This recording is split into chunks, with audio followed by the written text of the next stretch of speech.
Sebas, voy a leer algo espectacular que digamos que fusiona todo lo que nos viene diciendo Sebastián. Y digo fusiona porque no es una síntesis mecánica, sino que fusiona, mezcla todo. Y vuelvo al punto con el que había iniciado la pregunta que había hecho a Sebastián, cómo mezcla la ciudad con el Galeras, con el volcán, con la tierra. Y desde que leí esto, me quedó ahí, dije, tengo que leerlo.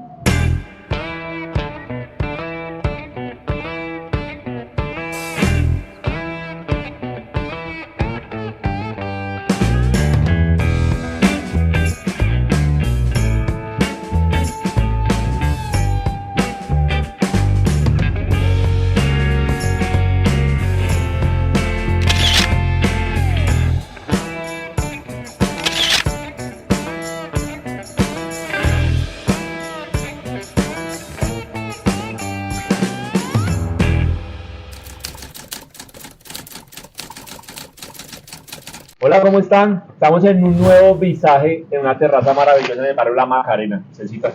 Estamos en la Maca, como le dicen, en la Macarena. Por acá se come rico, se pasa delicioso, para que vengan.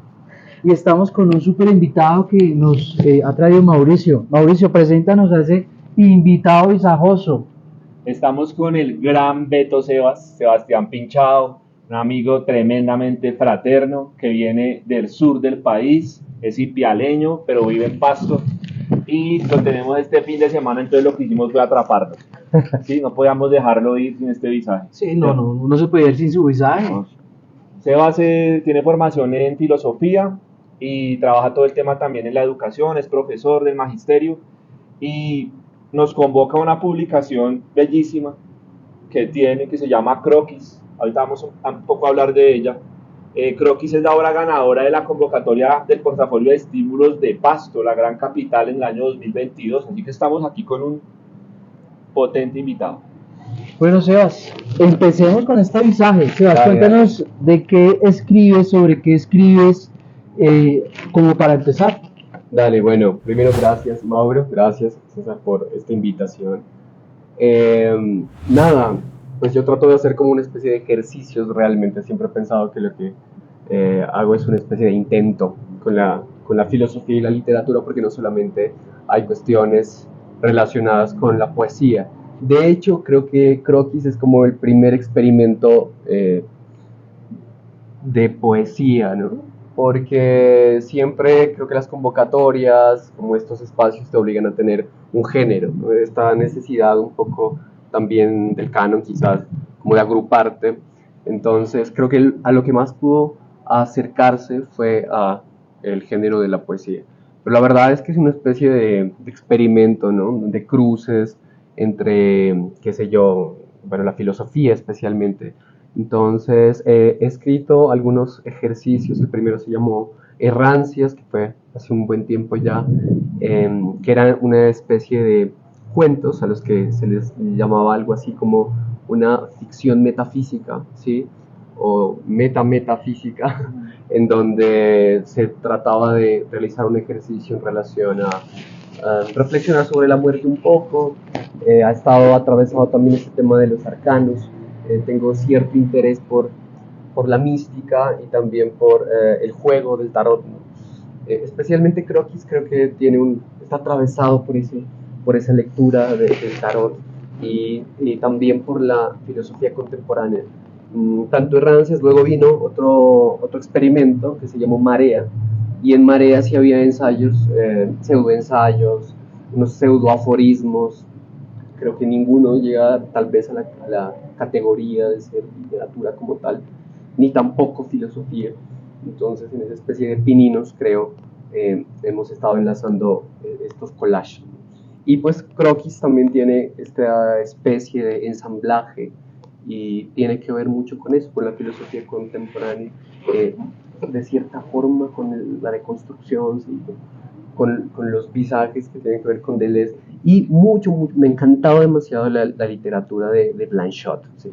Yo soy un lector muy afiebrado por Maurice Blanchot, de la escritura del desastre. De hecho, hay una especie de talleres que he fundado en la ciudad, bueno, llevamos un proceso muy pequeño y joven, digamos, con este taller que se llama Escriaturas, y desde ahí trato de profundizar a través de la filosofía del desastre, pues lo que hago en los ejercicios de escritura. Wow. Bien, Sebas, hay muchas cosas en tu escritura, ¿sabes? Yo a muchos les digo que eres un ensamblador, ¿sí? Porque es un poco un híbrido de muchas cosas y desde muchos matices que uno podría entrar a leerte acá. Como que tu literatura atraviesa muchos elementos. Y yo quisiera como aproximarme, no sé si sea como un riesgo, también hablar un poco de como esa influencia surrealista, si se quiere, dentro de tu literatura. Y hablabas un poco ahorita de Blanchot, pero también obviamente se me pasaban por la cabeza otros franceses que también impactaron pues, en ese campo del surrealismo. ¿Qué otras influencias uno puede encontrar en la literatura de Beto Sebas? Yo creo en especial que aquello de mirar un poco el surrealismo es por esta raíz con el dadaísmo. Entonces tuve una particular aproximación a Antonin Artaud, ¿sí? Cuando estaba empezando quizás la lectura en mi vida, y también Alfred Jarry, por ejemplo, lo leí mucho tiempo, y creo que esas son una especie de semillas en lo que escribo, ¿no? Y en adelante, tal vez sí me he acercado a otro tipo de autores, por ejemplo, bueno, en un principio Errancias, ese primer trabajo, quiso ser una especie de apología al absurdo de la vida, y entonces leía mucho Camus y ese tipo de cosas. Y en adelante, creo que en esa reunión de energías entre el dadaísmo y el surrealismo, pues se aparece esta exploración de escrituras. También creo que este juego que tengo con lo místico y con la posibilidad de ver las imágenes desde otra categoría quizás más, no sé, contemporánea, quizás, ¿no? Incluso antiterapéutica de los arcanos, hacen parecer que haya un juego surrealista. A veces yo no creo que es surrealista, ¿no? Me gusta que la gente lo diga y lo mencione, pero quizás no lo sea, o quizás sí. Quizás sí haya un surrealismo de fondo, pero trato en especial, si se puede hablar de algo, la ciudad. La ciudad creo que es uno de los temas que más me llama la atención, y de hecho uno de los trabajos que fue asesorado por Miriam Jiménez, que es una gran autora nariñense, que es profesora aquí en Bogotá, tuvo un énfasis más grande en la ciudad de Pasto, especialmente en 9 andenes de la ciudad de Pasto, en donde se trataba de generar una especie de filosofía de la escritura en la ciudad, ¿sí? Y naturalmente basado en estos pensadores. Había algo de Nancy, algo de Blanchot, también de Jean-Luc Marion, que son pensadores que los he leído más afectadamente, como decía. Y croquis, este concepto, bueno, he tratado de enlazar los conceptos de una forma de aproximación. Entonces la errancia tiene que ver como con esa quizás perdición un poco del sentido, y lo que tendrá que ver con esto que se denomina las semióticas asignificantes, muy perdidas de un valor sígnico. Quizás también en Marea hay esta ondulación del sentido, ¿no? Una especie, llamarlo así, una borrachera epistémica. Pero, y en croquis igual, ¿no? El croquis es una especie de boceto rápido que se hace sobre cualquier cosa. Puede ser un accidente, puede ser también el croquis de una construcción, pero el croquis siempre es una antifinalización, ¿no? No hay un cierre, ¿sí? Creo que he tratado de estudiar ese lado, ese paradigma. Sebas, a nosotros nos escucha, digamos que, mucho un público de todas las edades. Y quiero bajar un poco el tono, quiero bajarlo al tono terrenal de nosotros, quiero ubicar tu poesía en Nariño, ¿cierto? La ubico en Nariño porque es muy importante que nuestra audiencia sepa que Sebas es un autor nariñense. Y antes de la entrevista hablábamos un poco, me contaba que daba clase en un lugar donde está ahí el volcán, el Galeras. A mí eso me desborda, o sea, la belleza lo desborda a uno o la naturaleza lo desborda. Pero escuchándote también nos dices que tu poesía, tu escritura está atravesada por la ciudad, ¿cierto? Por el ruido, por la furia de la ciudad. Mi pregunta es, ¿cómo mezclas entonces estas dos orbes, ¿no? Sí, me encanta de hecho esa pregunta porque es algo todavía que no soluciono, pero intento. Entonces, la mitad de mi día yo lo paso en Consacá, que es un municipio súper interesante atrás del volcán Galeras, a espaldas del volcán Galeras.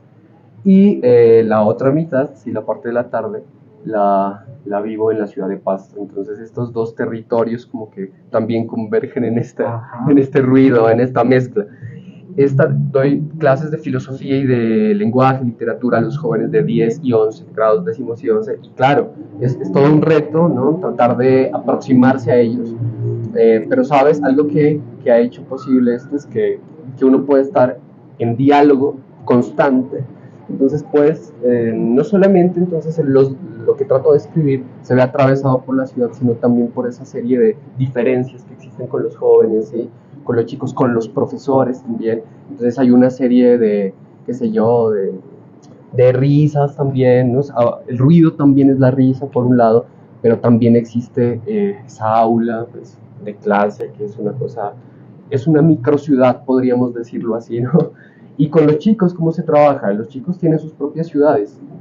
Si nos remitimos, por ejemplo, al concepto de república, de ciudad platónica, es decir, que nuestra alma es una especie de ciudad.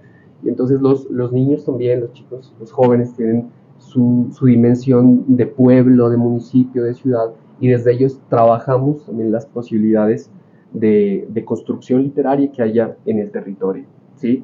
Hace poco, por ejemplo, hicimos un ejercicio de creación de fanzine, ¿sí? Con los chicos, entonces ellos trataban de relacionar autores nacionales con sus propios imaginarios de la ciudad. Bueno, algunos, la mayoría hicieron un trabajo relacionado con los autores, la literatura de los autores.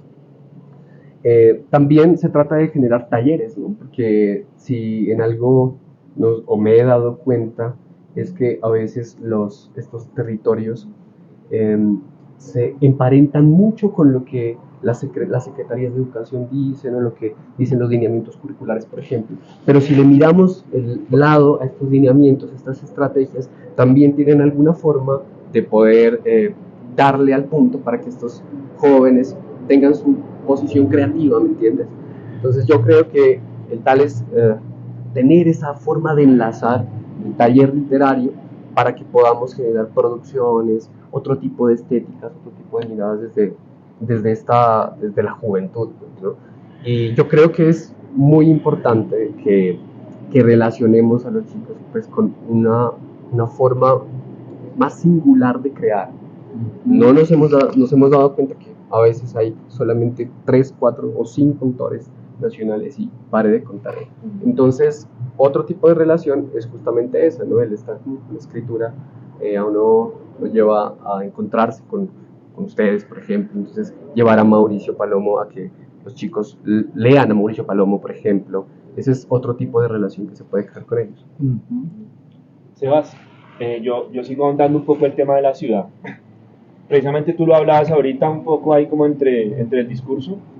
Este es un proyecto visajoso y eso necesita deambular por las urbes. Entre visaje se mueve por todo lado. Hemos estado en todas las localidades de Bogotá, nos desplazamos al lugar que el invitado diga que nos desplacemos. Es un deambular por andenes, por aceras, atravesando la ciudad así como las capas de una cebolla, ¿sí? Y las personas que están acá con nosotros siempre hablando también tienen esos visajes, ¿sí? Y eso nos gusta porque nosotros no vamos con los escritores de balcón o los escritores de apartamento que miran las realidades desde allá metidos en como en sus cubículos y no sienten esas tensiones de pisar los espacios que después escriben. ¿Qué elementos de la ciudad? Porque uno ve croquis al interior y encuentra ilustraciones muy bellas, como unas postales del poste de luz, de la esquina, ¿sí? ¿Qué elementos de la ciudad potenciaron el ejercicio escritural tuyo? ¿De qué te sirvió la ciudad? ¿Qué tomaste de ella para decir vamos a hacer esto con la ciudad en la literatura que escribimos? Sí, hay varias cosas, ¿sabes? La ciudad es como, ah, yo creo que hay muchas formas de verla, ¿sí? Entonces esta visión también muy underground de verla, ¿no? Que es justamente la que generalmente se habita, la de el bar, el rock, ¿no? Pero también ahora hay otro tipo de posibilidades para ver la ciudad y que a veces este tipo de cánones estéticos ha renunciado a ella. Por ejemplo, si tú paseas por las calles de Pasto ahora encuentras un montón de discotecas, ¿sí? De bailaderos en donde lo que más suena, por ejemplo, es el reggaetón, ¿entiendes? Hay, digamos, un neo underground, ¿no? Que mezcla entonces el reggaetón, ¿sí? Que mezcla el rock, pero también de fondo hay jazz, ¿sí? De fondo, qué sé yo, hay metal. Es decir, es una mezcla de tantas cosas y por supuesto yo creo que aquí en el libro hay una serie de críticas a eso, pero también hay una forma de habitar. Entonces, habitar, ¿cómo se puede habitar desde ese deambular la ciudad? La escucha de cumbia, por ejemplo, ¿sí? La escucha de la ciudad. Cuando caminas por las calles de Pasto siempre vas a encontrar una serie de tensiones supremamente híbridas, de muchos colores, con muchas personas, y estas personas tienen diferentes mundos.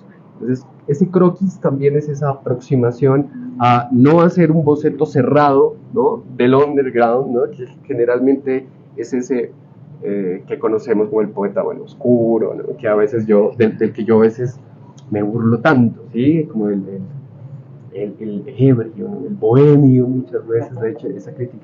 Esta bohemia que se gesta ahora en las ciudades, o la que yo he notado en Paz, es una bohemia que tiene una mezcla de muchas cosas y es súper interesante, ¿sí? Entonces está, como he dicho, ¿no? Está también, por ejemplo, hay danzas urbanas, ¿no? Está toda esa gente que está haciendo hip hop, por ejemplo, ¿no? Rap. Es decir, hay una serie de inconveniencias que para para tiempo atrás hubiese sido como que no, estás frente a la ley del poeta, pues no. Sebas, voy a leer algo espectacular que digamos que fusiona todo lo que nos viene diciendo Sebastián. Y digo fusiona porque no es una síntesis mecánica, sino que fusiona, mezcla todo. Y vuelvo al punto con el que había iniciado la pregunta que había hecho a Sebastián, cómo mezcla la ciudad con el Galeras, con el volcán, con la tierra. Y desde que leí esto, me quedó ahí, dije, tengo que leerlo. La escritura hierve, funde, cocina, esculpe, energías y sonido, brebaje para embriagarse con lo que haya que embriagarse. El pez escapa de la red, se sumerge en el mar y el crepúsculo se funde en el agua con el horizonte. Un día más, escampando, resistiendo, embistiendo, símbolos que se abren a otras frecuencias que indagan desde lo mínimo y desde el instante, capas tectónicas de la tierra espíritu. Beto lee captando auras y escribe cambiando de enfoques, encuadres, perspectivas. Camina por la pantalla de un laptop o de un cráter. Qué lindo. No, Sí. ahí Andrés está. Torres. Eso es, digamos que la poesía, la escritura de Sebastián está ahí. Y ese fragmento lo escribió, ese es el prólogo. El prólogo. Ese prólogo, aquí también lo tuvimos en el visaje a ese prologuista. Es nada más y nada menos que Andrés Torres Guerrero, profesor que admiramos mucho y que también nos ha aportado muchos de los invitados que ha tenido este proyecto, ¿sí? Y que creo que de alguna manera se vincula también con la escritura de Beto Sebas. Claro, sí. En muchas cosas. Andrés también es un ensamblador absoluto. Cuando uno lee, por ejemplo, un libro de cuentos de Andrés que se llama Sótanos, encuentra todas esas mixturas Claro. también. Y ahí está lo que llamamos cómo se funde. Y si miramos, aquí tenemos ya les mostraré, les haré un encuadre, pero miren, Micoxis funda la congregación de la sal, y 3 puntos hacia abajo, es como si la sal cayera, ¿no? Es hermoso, es una cosa muy bella, la imagen a la que nos lleva, no solamente desde un elemento tan básico como es la sal, pero luego cómo la dispersa en el texto, ¿no? Con los puntos suspensivos. Pero no es un punto suspensivo, sino la cayendo, ¿no? Que se funden en la poesía. Muy bello, Sebas, eso que haces. Gracias. Y Andrés Torres, retomo un poco a lo que decía Mauro, ha sido creo que fundamental desde que leí Sótanos, era una cosa que yo siempre pensé que era de los principales que ha influenciado quizás mi escritura. Y justamente de algo que hablábamos anoche era lo relacionado con el DJ, ¿no? Yo creo que entonces el escritor es una especie de DJ, ¿sí? De mezclador de cosas, y justamente Andrés Torres lo dice en el prólogo, trato como de eso, ¿no? Como de vincularme no desde un enfoque cerrado, sino desde un enfoque que se mueve, ¿sí? Y en ese movimiento tampoco hay como una especie de dictadura frente a esa perspectiva. A veces yo he sentido textos así, nacionales, por supuesto, ¿no? Que tienen una especie de autodictadura por escribir o no tales cosas, o una visión, ¿sí? Eso no quiere decir que no tenga una posición frente a la escritura, pero creo que esa ha sido creo que el escritor es una especie de observador y de buen ladrón, como dice Mauricio Linares, un buen ladrón que roba, capta, y en su mesa pues de mezclas, ahí combina, ¿sí? Y de repente queda un monstruo, un Frankenstein. Y creo que también la portada, Paula Castillo, que fue la que ganó la convocatoria de ilustración, hizo también ese collage de ideas. O sea, estamos con el DJ de la poesía. ¡Qué visaje! Eso sí es el revisaje. El DJ sí, es una especie de DJ. Mira que eso, Carolina Gainza y también está Cristina Rivera Garza lo llama pues es como una nueva forma de crear, ¿no? Que tiene que ver con el robo, la pérdida. También Juan Duchesne Winter, que es ese gran autor puertorriqueño que ha hecho algunas investigaciones sobre un libro maravilloso que escribió el ciudadano insano, ¿sí? Y esta insanidad tiene que ver con eso, ¿no? Ir en contra de la pureza. De hecho, el concepto de desastre tiene que ver con eso. Desastres, como quitarle luz al astro. La literatura a veces parece ese astro, eso que brilla. Voy muy en contra a veces con los poetas que se creen unos iluminados.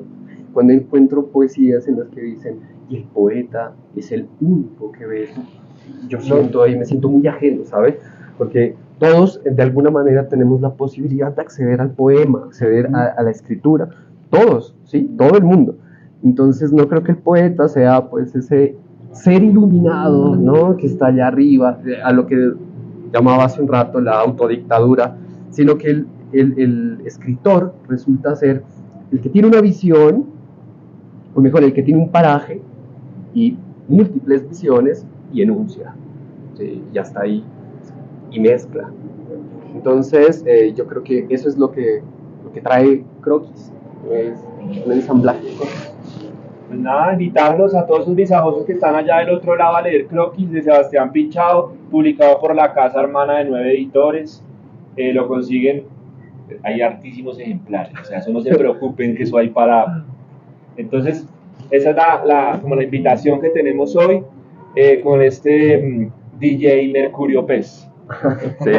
Con el DJ de la poesía. El universo está a nuestro favor, Mauro.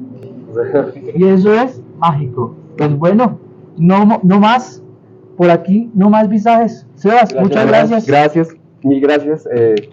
Interesante este instante y pues la ciudad de Bogotá, genial. Gracias. Chao, chao. Nos vemos.